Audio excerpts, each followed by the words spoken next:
Break the Ice podcast is presented by Superfood. Superfood Performance Nutrition has made a name for itself by feeding athletic organizations like the Washington Capitals both on and off the ice. If you have a high-performance team that needs fueling, check out mysuperfd.com for more information.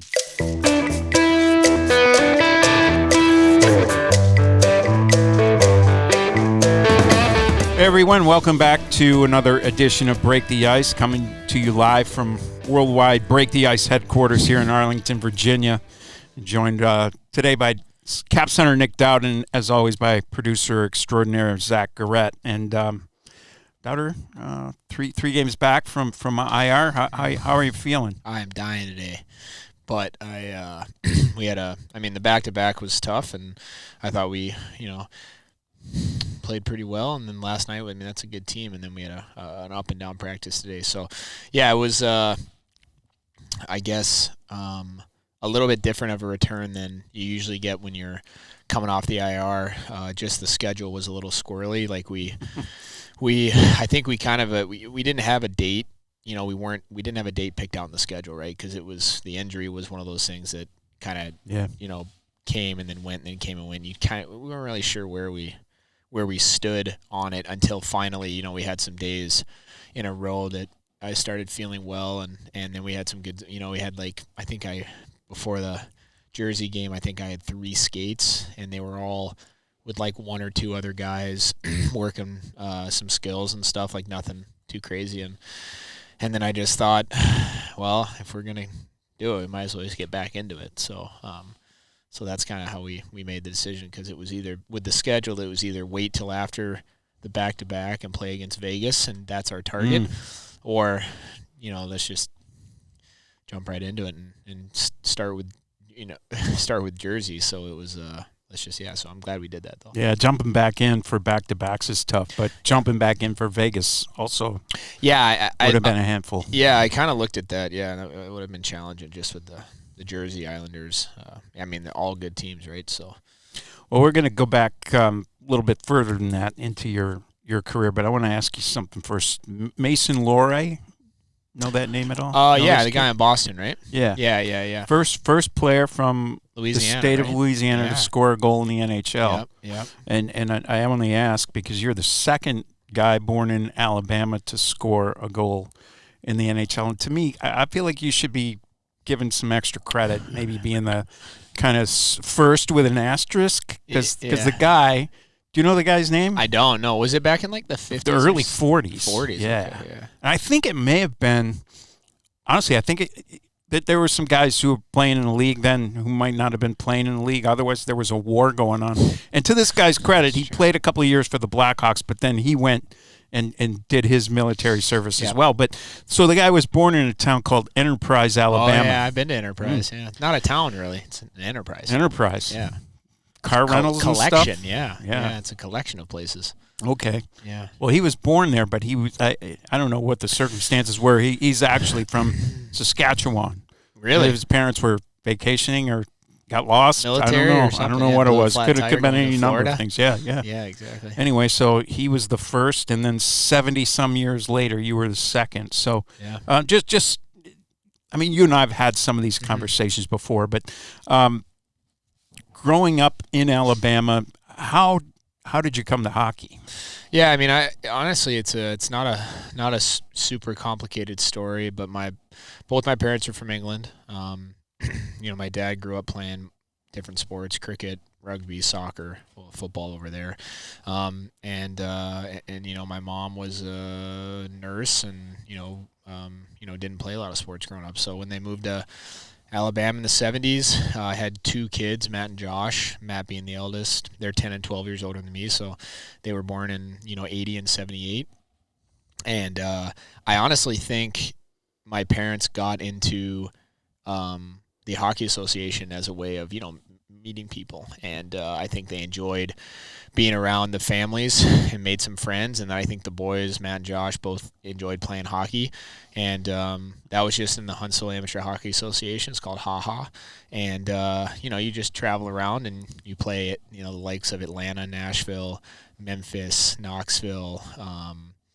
There's maybe Birmingham. They came in later, but anyways, and they had a travel team and a non-travel team for most of the age groups. And I just grew up like anybody else, right? Just on the heels of my brothers, and playing a lot of mini stick hockey, and I, skating in the same rink they skated in, and playing in for the Chargers, which was the name of the amateur, the hockey association there, and that's what I did. So I mean, it's not a, everyone always thinks there's got to be something. How do you do it from Alabama? But honestly, just the same as most kids in their home cities, So sure, with older siblings. But you at some point had to leave Alabama to get to a higher level of opposition and Culver Academy. Yeah. So that's an interesting story too. So like, I mean, I had no clue what boarding schools were. I went to my freshman year of high school in Huntsville High, and the AAA program TPH, which is now like a national program, was the first year ever created via Huntsville, Nashville, Atlanta, but Huntsville is kind of the hub. And we were the first team. The 90 born was like the first piece of the organization, and they had some 91s and 92s and maybe an 89 team, but we were the primary team at that point, and it was just made of a collection of kids all from the Southeast that, hey, if you can make it to practice and make it to the games on the weekends, then they'll probably have you if you're a good enough player. I was very middle of the pack, when it came to that. I was also 5'3", 100 pounds, right? So, I hadn't grown into myself at all. And we had a kid on the team by the name of Bryce Jeffrion, who had older brothers, Sebastian, who was one of my good buddies, and so was Bryce. Sebastian, grandfather. Boom boom, yeah. So I mean, invented the slap shot, so that's a big deal. But Blake went to Culver from Nashville, and so they kind of had a connection. The Jeffrion family did. They brought in one of the coaches down to watch us practice, which now is like hilarious, right? Because like it's not like he's like scouting, he probably did it as a favor, and then he gave us a presentation, and then after that, 5 of us went from that program to Culver. Wow. And it was really only because we we went to visit it. I had no other clue what was going on. My dad and mom loved it because the education was, really good. And I think the coolest part about it is that it allowed you to, the seasons were hard cuts of sports. So it allowed you to play. You could play up to 3 sports in a year, which was unheard of in high school for a lot of kids, right? Like even at young ages, kids are now, you got to pick. So I went there thinking, oh, this is great, and I'll never forget Al Clark. Al is still a good friend of mine. He was the coach there and a math teacher and the athletic director. He did a lot there for a long time, maybe 40 years plus. And Al was the head coach of the prep team, which is they had 3 teams at the time. Goal was to make the top team, which I probably wasn't going to make at 5'3". And he came in to sit down, and the first thing he asked is, when are you going to grow? And I remember my mom was like, Al, we need to talk. And, my mom's a pretty invested woman in her children, so I'll never forget that. And then, it kind of just played out from there. I went to Culver. I made the JV team, which was the 3rd team at the time. And then my junior year, I made the varsity B team. And then my senior year, I finally made the prep team. And then kind of halfway through the season, I started, I took off, and that's kind of, So. At what point was being a pro or trying to be a pro or playing college hockey? Yeah. How did that evolution come, and how did that lead you to the NAHL and the USHL? Yeah, I mean, looking back, it was a very windy road.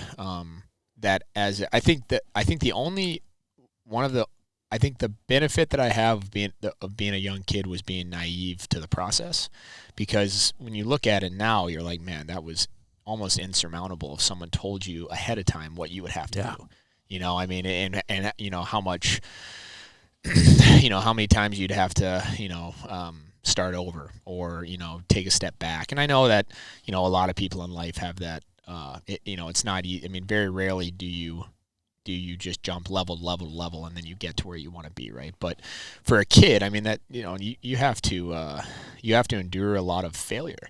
And, to get to the NHL, especially, not being a first rounder or a blue chip college recruit. But I think my senior year at Culver, like I said, I got I'll never forget. I came into the locker room, and I had been on the third, fourth line my prep year for most of the year, but I was excited to be on the team, so no big deal. And I came in, and my name was, and the top three guys had been playing together for like 2 years, and everyone kind of knew these were the guys, right? And I came in, and I had moved up to that first line center, and then the guy, whoever it was, and I looked at the board, and I thought, well, that's weird. And I remember I went over to the guy and I was like, "Hey man, I'm sorry. I didn't have anything, I had nothing to do with this. Like, I don't know what's going on, Like, that was my first thing. I was like upset at myself, because I thought, that, and so, and then from there, I just stuck with those two guys, and they were two really elite players, and I kind of just took off from there. And Al came up to me, he said, "Hey," he goes, "I really like the way you play." He goes, "Just get these to the puck." And so that's what I did. And after my not to get too long here, but my senior year, I got drafted in the very last round of the USHL by Des Moines.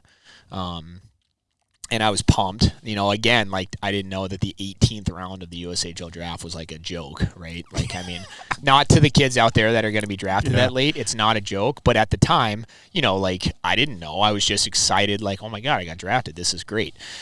And I went to camp, again, like spring in my step, not realizing what I was going up against. Yeah. Because, you go into the USHL, like, a lot of the guys are already chosen that are coming back, right, from the team. A lot of them are already committed to colleges. It's challenging to get your foot in there. A kid from Alabama to Culver, again, like, I was now 6'1", but like 160 pounds soaking wet. Still hadn't really grown into myself. Hadn't worked out. It just, spent my summers at home with my family. Nothing that I didn't realize other kids weren't doing. And I went to Des Moines, and I got cut. I thought I had what was like a really, really good camp, and I think there was some things going on that, unbeknown to me, like, I probably just didn't have a chance of making that team. But I made the team for a little bit. I got cut in the preseason, and it destroyed me, right? I mean, I thought my life was over. I thought hockey, I almost quit hockey. I thought, I got sent down to the North American League by St. Louis, to a team, St. Louis Bandits, who I was drafted by there. Yep. And I kind of, unfortunately, had a bad attitude, thought I, deserved better, thought that I should be in the USHL, and played a lot of poor me. And I was really, really lucky. I was lucky that hockey is such a small world. It is crazy. I was traded to the Wenatchee Wild by Paul Baxter and Ryan McKelvey, and like, Macker, I'm pretty sure, had seen me at camp, and Paul had seen me too, unbeknown to me, and then had realized I was struggling, and then Wenatchee was an expansion team, needed players, and Paul traded for me out of the blue. I got a call, saying, "Hey, Nick, this is your head coach here at St. Louis. I've traded you. Good luck with everything. I just want to give you an opportunity." And I was like, what's going on here? Like, again, like, how could this be happening to me? Blah, blah, blah, blah. But I was fortunate. I went up to Wenatchee and had a great year, and I was surrounded by unbelievable people. My billet families, my head coaches, my assistant coaches, and I had a great year. And then halfway through that year, I committed to St. Cloud, and kind of from then on, it was, I'd been drafted by LA the year before, and if I get that right, I think, and I think they drafted you. Yeah, after. That's right. After the Wenatchee Yeah, season. And like, I don't want to get too long here, but like there's so many little mini stories in there of like how this guy found me to draft this guy, and how the St. Cloud people found me, and when they showed up. I mean, it's crazy. But I mean, I feel like there's a lot of, good fortune that everybody needs to get where get where you are. Yeah, agreed. What was it like to when you found out? I mean, you mentioned Des Moines 18th round. That's great. I mean, last round of the NHL draft too. there was a time when that was the 12th round or even later than that. But when you got drafted, it was the 7th round. But right. I mean, at that point, you got to be a little pumped with pride. And you look at the Kings; they had an amazing draft that year too. I think they had like 14 picks or something, and all but 2 of them made it to the NHL, and most of them played 100+ games in the league. Yeah. And they were in the process of assembling what became a couple of Stanley Cup teams. Dowdy was drafted the year before you, Toffoli the year after. They were building that up. So while you were going through St. Cloud, were you going back? Were you doing summer camps with them or any of those kind of things? What was that experience like, watching the organization that drafted you from afar while also building your own career there at St. Cloud? Yeah, that was reflecting on it, that was a little bit interesting because I think being drafted by them was very, very exciting. And again, like 7th round, 1st round, like I didn't understand it, right? I mean, I didn't even watch the draft. I didn't even know I was drafted until I got my buddy. I was in the back of the car. We were coming back from Walmart. We were summer teachers at Culver. And we had just gone to get AC units because it was hot as hell in the dorms there. And we were teaching ice hockey, so we just all kind of came back for like a job just to kick it and hang out with each other and then work at Culver for the year after we graduated, or 2 years after. And my buddy is sitting in the passenger seat or the driver's seat, Chris, and we're driving, and he turns back to me. He's like, whoa. He's like, Nick, you just got drafted in the NHL. I was like, by who? And he's like, oh, by LA. And I was like, what? And this is like before Twitter and Instagram and, a phone that had internet. And so we get back, sure enough, pulled up my computer. There I am. Bang. I'm like, wow, like 200 and something overall. I'm like, wow, crazy. Then I get a phone call from Gasparini, who was a scout there, who I had met with in the North American League like once on like a passing by. And, hey, Nick, we're very excited, which like, I'm like, yeah, this is great, and it's like, this is probably the 15th call he's made today. Right. and he was a very nice guy. And again, a guy that believed in me, right? Like came to watch me in the North American League, Tony Gasparini, and talked to me for like 30 seconds. And I was like, we had just lost. I remember this. I was super pissed. And I was like, yeah, like, like this, like he's like, this isn't going to, it wasn't going to turn in anything, right? Like he's a scout in the NHL, whatever. Yeah. And that's how that happened. There's a story behind how he got up to Wenatchee, right? Like it's just like, and so, but watching them, like I went to 5 of those camps. And it was like kind of a joke at the end because I was like, my 5th one is like unheard of because most of the time you either make it to the American League or the NHL, you stop going. I remember when they finally called and said, hey, you don't have to come back. I was like, yes, and I've been like 6-1. So, but watching them build that organization from the outside was interesting because I didn't feel like I was necessarily a part of it because I was in college. Mm-hmm. And it felt so far away at the time. For me, because I was totally in on St. Cloud, and I probably had an opportunity to leave after my junior year, and I turned that down to go back and be a captain and play my senior year, which was really important to me. Could I have done it? Yeah. Where would I be? I don't know, but I'm happy where I am now, and I'm happy that I played my year at St. Cloud. So. Yeah, and let's talk about your time at St. Cloud. You were all academic as a sophomore and as a junior. You were the best defensive forward, voted by the coaches, I guess, at some point. First All-Star as a senior, Scholar Athlete of the Year, first team All-American, and a Hobey Baker finalist as a senior. So obviously you knew what you were doing, sticking around for that extra year. But I think I remember you telling me once too that you were a couple of classes short of graduation. Did you? Yeah, I'm graduating in December. Awesome. Took me 13 years. So get my degree next month. Yeah, next month we'll have a grad party. Man. Congratulations, that's awesome. Thanks. What was your degree in again? Was it like biology? Yeah. I tried biomedicine, and then the professors told me that I'd have to miss practice to go to organic chemistry, and I was ain't doing that. So here I am.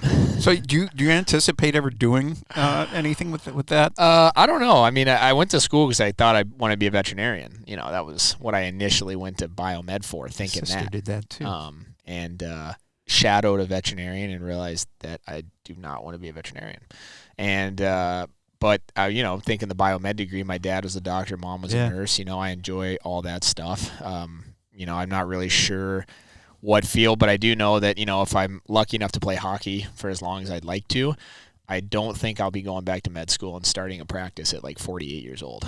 So how much do you think that medical background in your family has sort of helped you going through your career and just dealing with your, what's going on in your own body and like you've alluded to a couple of times, trying to put on some weight and trying to grow and do the right things for yourself? I think probably the biggest thing my dad and my mom pass along to me is just like questioning everything, which sometimes isn't great. Like I'm sure the guys in the training room aren't pleased about every question sometimes, right? It's like, hey, just like have a little trust here. But I think like, I was told this early in my career by another player in LA, like the only person that's going to care about your career is you. And so that's it. Like no one's going to care more about it than you. Even if you have someone that wants you to be really successful, it comes down to you.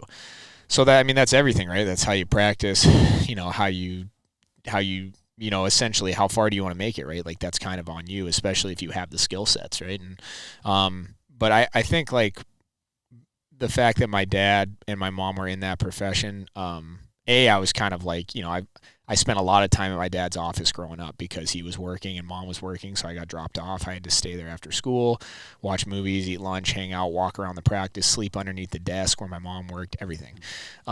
So I was, I think I know more about like my mom having to like battle with the insurance companies than most kids at 12 years old knew, trying to collect like, money and stuff. So,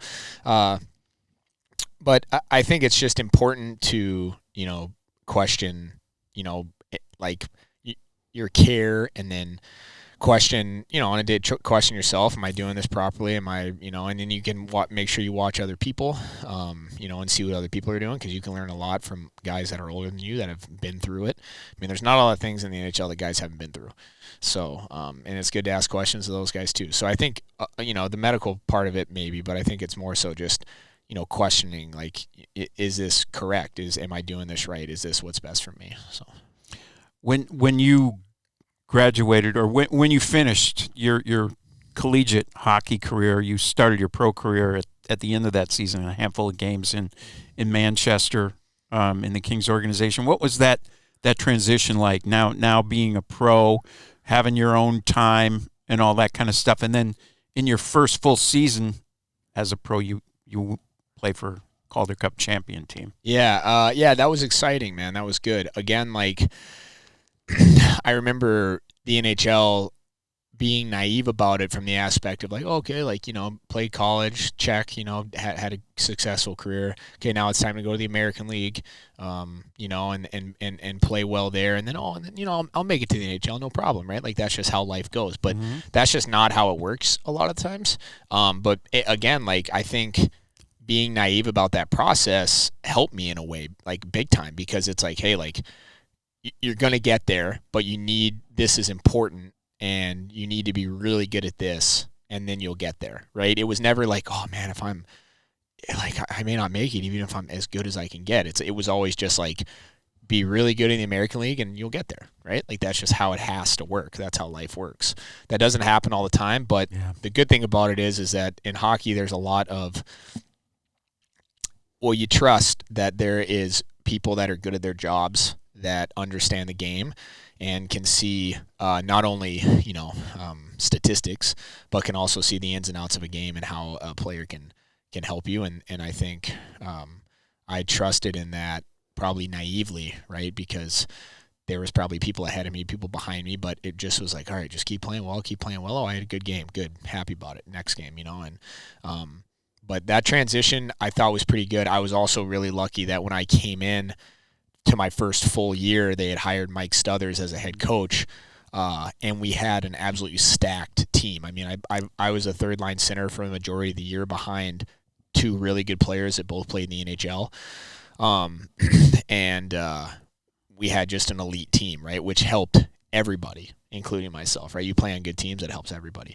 And we had a great coach. Stutzy was awesome, and he believed in me. And then, I got a call up and well, I didn't get a call up that year, and then the next year I played in Ontario. We moved to California, and I got Stutzy again, and then by that time the two guys that were ahead of me had moved on, so I was an opportunity to play up the roster, and again, just like, oh yeah, this is how it works, right? Like, you start here, and then you get here, and then you get to go here, and I was a little naive about it, but I think it benefited me. And like you said, you did get a call up at the end of that second pro season. You made your debut in Minnesota. Yeah. What goes through your head at that point? And that's game number 1. Yeah. Last night was game 441. So think about just the evolution of Nic Dowd's mindset from game 1 to game 441. Yeah, I think game 1 was you made it up here. You deserve, I felt like I deserved to finally get up there, and I thought the stars had aligned where I was playing in Minnesota for my first game, right? I mean, that was my last game of my college career was there, and my first game of my NHL career was there. The story behind that was I was supposed to get called up 2 days before. I'm on my way down to L.A. They call me, no, we don't need you. You got to go home. So I was devastated.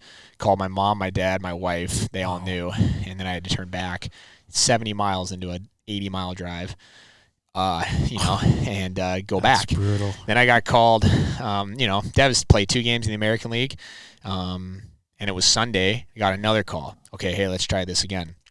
You're going to meet the team tomorrow in Minnesota. I'm like, in Minnesota? Like, yeah. I'm like, unreal. So my wife's from there. We summer there. We own a home there now. Yeah. At the time we didn't, but St. Cloud's in Minnesota.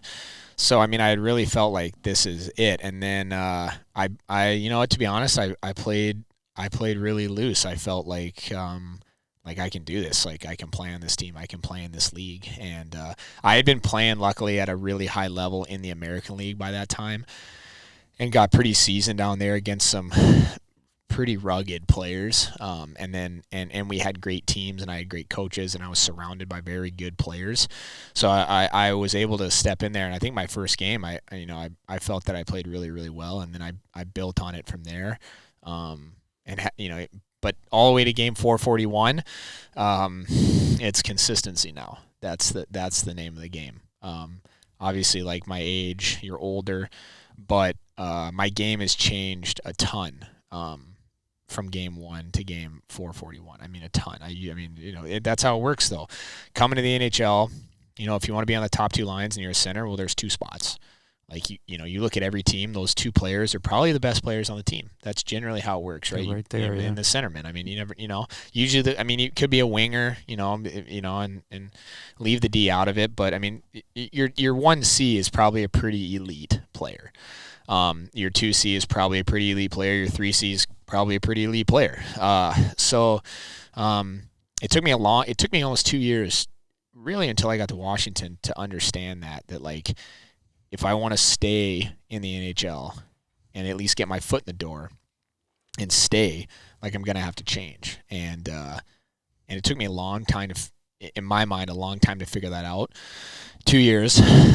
Again, I was lucky that, I got traded to Vancouver, and I obviously played well enough as a shutdown centerman there that Washington and Jay Beagle moved on, just won the cup. They needed a righty centerman.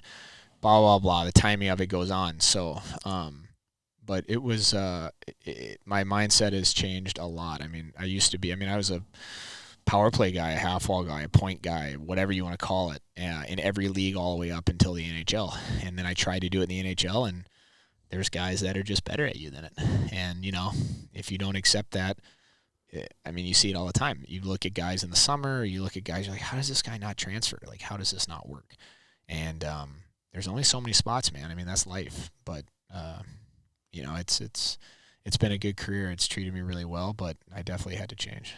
Well, I think one of the remarkable things looking at your career, and I've seen a lot of guys go through what you're talking about, and typically, there's a stretch of games in the NHL and then back to the AHL, and there's a lot of yo-yoing before a lot of guys, and some guys never some guys never get the one game. Some guys only get the one game. Right. So, being able to stack them up is not. It's easy to say it, but man, it's hard to do. It is, yeah. But you never. Once you came up, you stayed up. Yeah. Like, and even the year that you were traded, you weren't playing much. Yeah. But you didn't get sent down. Yeah. And you did get traded. There was a team out there that actively wanted you. Yeah. What was that period of time like, though? Just being on the bubble, and feeling that sense of, oh man, I've got a little toehold here. I got to kind of hold on to this if I want to stay in this league and have a career. Yeah, I mean, I think I didn't understand it for the first couple of years. Like, I just assumed like I should be here, like I belonged here, right? Like a little bit of not the right thought process.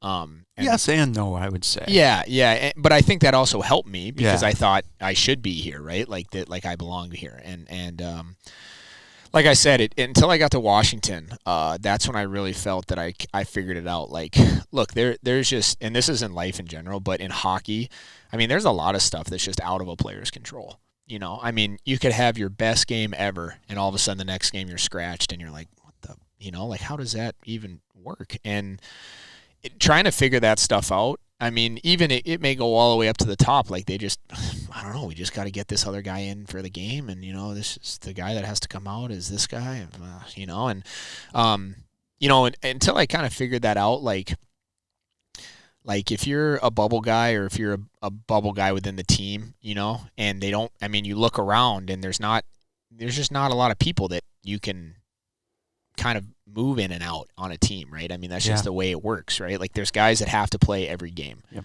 And they either guys that have to play because they're your best players, or maybe they have to play because they're paid a ton and they need to play, or maybe there's injuries and this, I mean, there's a ton of things, but there sometimes it's just, I finally realized, like, man, it sometimes it just doesn't matter. There's just regardless of what you do, this was already going to be the road that you were going down. But the important thing is that what I really figured out was that, if I was scratched, wasn't playing, and it was on me, it was my fault, and I had a bad game, then totally understand that. And you have to be able to work back from that and have a short memory. But the opposite was that if you went out there and you played every single shift as well as you could, and you had a good shift and a good shift and a good shift, and maybe you only got 5 shifts, 10 shifts, whatever it was that game, and you still got scratched, it was like, well, I mean, I did everything I could, like, this is, like, what am I supposed to do? And the good thing about that I understood was that if you start stacking those up and you put shifts and games together, not only do you eventually become a guy where it's like, well, I can't take him out, like he's just been playing well, but also, like, your peers and other people around the league start noticing that too. And then when you hear that from your peers or from other people, like, man, what the hell? Like, why are you scratched? Like, what, or why aren't you in? Or why aren't you playing more? Why don't they do this or do that? Then that kind of, ratifies the fact that, like, okay, I'm doing something right here. I just have to continue to do it. Maybe this is just not my time and not my space to be in here. But I mean, that's really how I feel like how my career with the Caps has been, is that early I just felt that I really had to stick with the process of having a good shift every shift, not worrying about the bad stuff, and then having a good game. And then if I'm out, I'm out. Be a good teammate, work hard, get back in, have another one. And then eventually you get to a point where it's like, well, yeah, this guy's in, right? Like, he has to be in, right? And then, game 441, you try and stay consistent. And, I mean, that I think is something that a lot of kids, don't understand, is like, if you continue to play well, and, like, there's smart people around the league, general managers, you're not necessarily always playing for the team, like, that night, right? Like, there's people watching you in a year that may come to you and say, hey, we want to trade for this guy because we love him. Yep. I've watched him and he deserves more, but, I mean, it's tough. That's challenging, but it's really hard to not let the minutes that you're not playing affect the ones that you do play. That's really hard. Yeah. You've told me that before. That's wise stuff. So. And I think young players don't always realize that pretty much every team in the league has a dossier on pretty much every player in pro hockey, or even lower than that. They've scouted. I mean, that's people's jobs. Every team has scouted you. Yeah. When you were 18, and they kind of keep tabs on you as you age through the league and stuff. So, what was it like coming to a team that had just won the Stanley Cup and kind of integrating yourself into that situation? Yeah, that was good and bad. Not bad, but that was good and challenging. I think walking into such a tight locker room was good because guys were very accepting. Also hard to kind of find your place because I was like the only new guy, I think the only new guy in the entire organization. Also, it was good because, again, playing on a good team is good for everybody. And so especially a depth player like myself, you want to be on a good team because you want to be given more responsibility because the team's winning or the team has leads or the team, et cetera. So, plus it was good. I mean, the organization was excited. Obviously, they had just won the Stanley Cup, and then the fans were, unbelievable that year, and have been for the most of my career. So, all in all, it was great. But I wish I had obviously been a part of it. But it was just nice to. The locker room that we had then has changed personnel-wise, but I would still say that it's probably one of the best group of individuals that I've ever been around in hockey. So you mentioned the locker room. You're the guy who sits next to Alex Ovechkin. What's that? Because I feel like you've had that stall the whole time. Since you've been here. Yeah, I have. Yeah. I mean, years from now, somebody will ask you that. What's that like? I mean, I know a lot of times he's the first guy off the ice. You're the last guy. So you're kind of just. Yeah, we don't get undressed next to each other. I think I sit next to you there more than he does. Oh, yeah. Yeah, I mean, rightfully so. 18th year, I think, in the league for him. He's he knows what he's good at. And he's done it over and over. But yeah, we get dressed next to each other. We don't get undressed because, like you said, our timing is a little different. But and I'm probably glad for that because I'm never involved in the way of his media scrums, so that's a good thing. But yeah, I mean, O's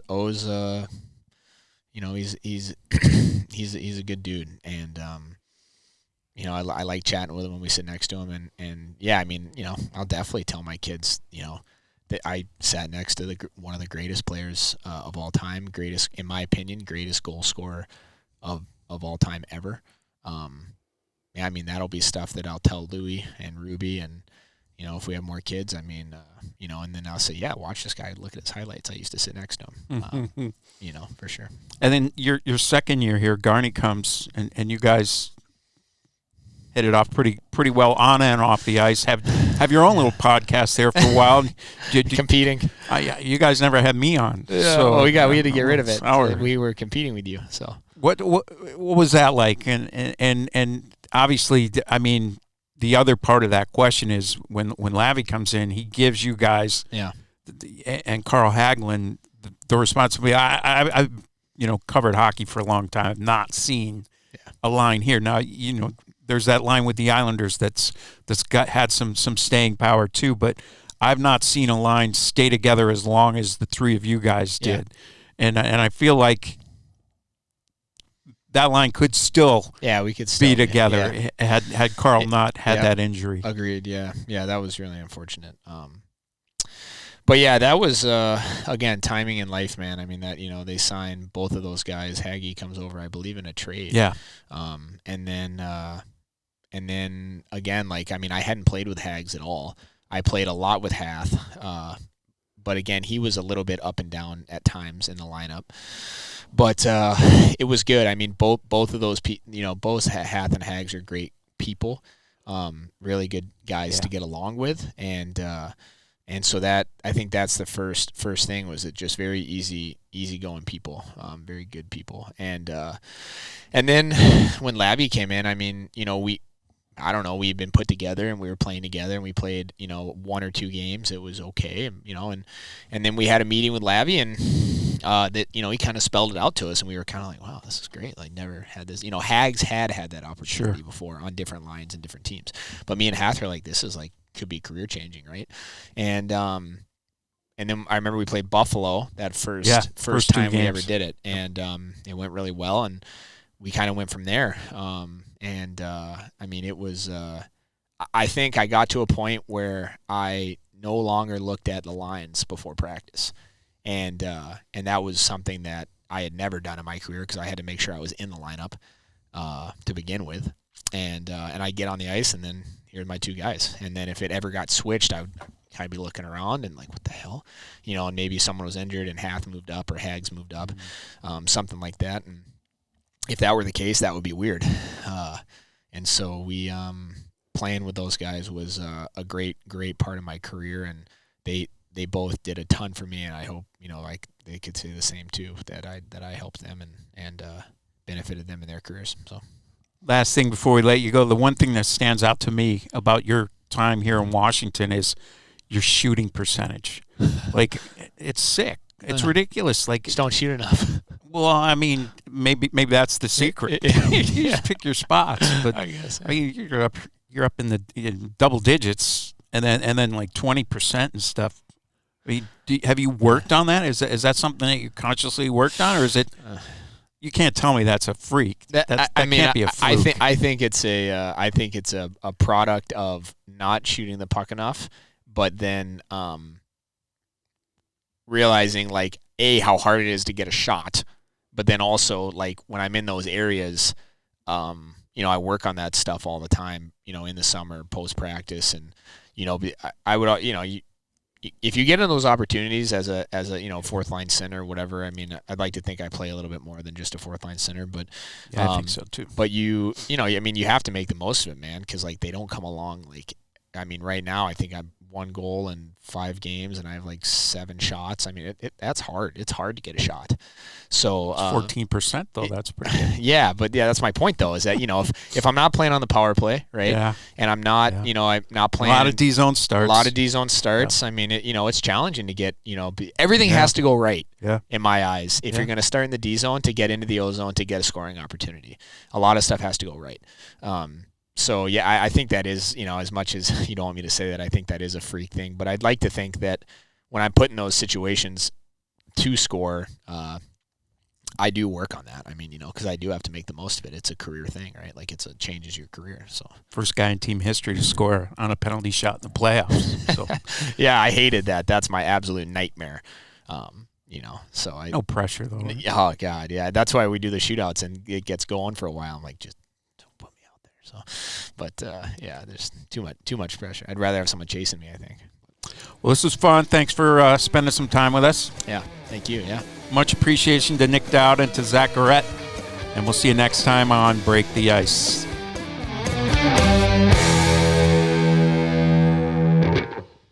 Superfood Performance Nutrition fuels the Washington Capitals players and staff on and off the ice. Each bite is energy-packed, highly nutritious, and engineered to boost recovery time. When they're not feeding pro athletes, Superfood is bringing the same high-quality nutrition to offices nationwide through their flagship corporate meal program, Simply Lunch. So if you have a high-performance team that needs fueling, check out mysuperfd.com for more information.